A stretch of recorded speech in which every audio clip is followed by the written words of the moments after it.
tahu aja ya bang, tahu tebak ya, tebak-tebak aja, main tebak-tebakan.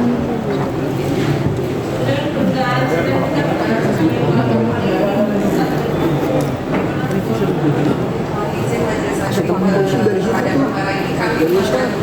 ini sudah semua.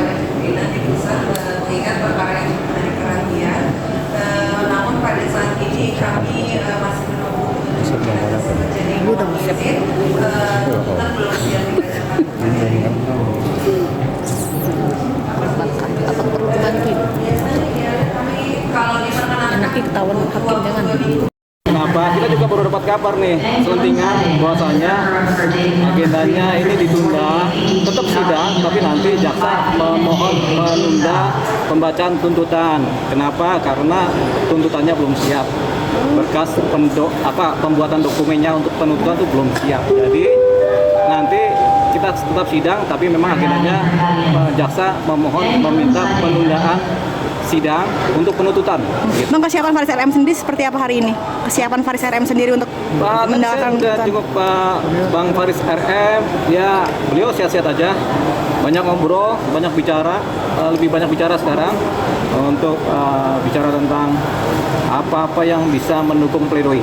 Jadi udah mengarah kepada upaya pembelaan. Tapi kan kita belum tahu tuntutan jaksa apa. Kan dari 3 pasal yang didakwakan kepada Faris RM, 3-tiganya adalah pasal mengenai pengedar. Yang pertama pasal 114, yang kedua pasal 112, yang ketiga pasal 111. Itu semua pasal untuk para pengedar. Persoalannya dalam persidangan kemarin dan terdahulu itu para saksi dan bukti-bukti tidak menyatakan Faris RM sebagai pengedar, tapi beliau hanya sebagai pengguna. Jadi dari 3 pasal ini sebenarnya dakwaannya salah sasaran karena dakwaan buat pengedar, tapi Faris RM hanya sebagai pengguna. Jadi nggak masuk kan, makanya jaksa mungkin menunda tuntutan. Tapi kita berharap karena pasalnya salah sasaran, sebenarnya ada satu pasal yang untuk pengguna yaitu pasal 127. Tapi pasal itu tidak diterapkan dalam pendakwaan sehingga jaksa hanya akan menuntut sebagai pengedar tentunya kan.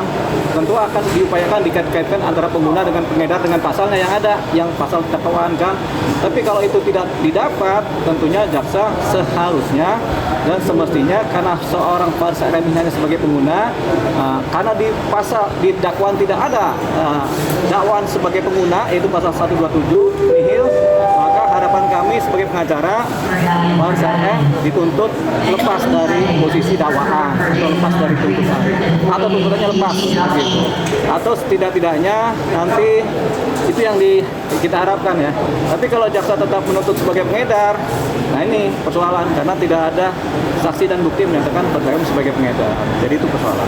Bang, tadi dibilang bahwa Ya. Terkait kemarin ada kepala BNN menyatakan untuk anak buahnya untuk tidak menangkap aktivis yang Itu adalah kebijakan dari kepala BNN yang kita juga mengapresiasi secara positif karena kebijakan itu memang masuk akal.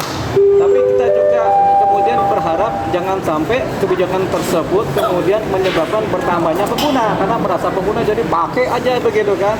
Makanya ini kebijakan itu sudah positif, tinggal bagaimana penerapan dan pengawasan di lapangan, termasuk juga bagaimana kebijakan-kebijakan turunannya dari kepala BNN, dari BNN sendiri supaya tidak ada kemudian banyak pengguna lagi. Artinya apa?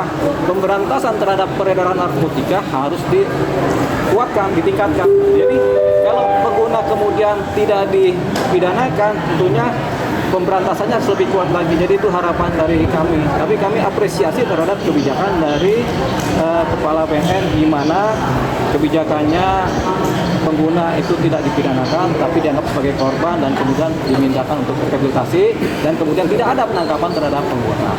Jadi kalau begitu ada proaktif dari masyarakat di mana keluarganya kalau ada korban sebagai pengguna segera lapor ke BNN supaya dikonsultasi untuk direhabilitasi. Itu tadi. kondisi psikologi sendiri seperti apa, Bang? Hah? Ada langkah untuk BNN minta permohonan lain? Tentunya karena ini sudah masuk ke dalam persidangan, khususnya kasusnya Faris RM, tentunya langkahnya ya kita mengikuti prosedur persidangan. Tapi kemudian kita juga bisa membuat surat tersendiri kepada BNN untuk membantu supaya persoalan Faris RM ini lebih kepada pengguna dan diputus sebagai pengguna yang kemudian direhabilitasi. Tapi secara fasilitas BNN sudah memberikan sewaktu-waktu nanti putusan hakim sebagai pengguna dan kemudian direhabilitasi, BNN akan siap untuk melakukan penanganan terhadap rehabilitasi seorang Faris RM. Kondisi psikologis sendiri seperti apa Bang? Mungkin kan katanya tadi baru ngomong lagi. Baik itu, tadi baru ngobrol dia baik-baik sehat aja. Jadi secara psikologis dia lebih segar ya.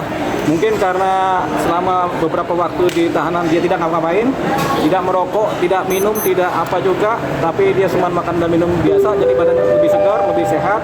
Mudah-mudahan ini adalah langkah pertama di mana dia melakukan proses pembersihan diri dari ketergantungan narkotika.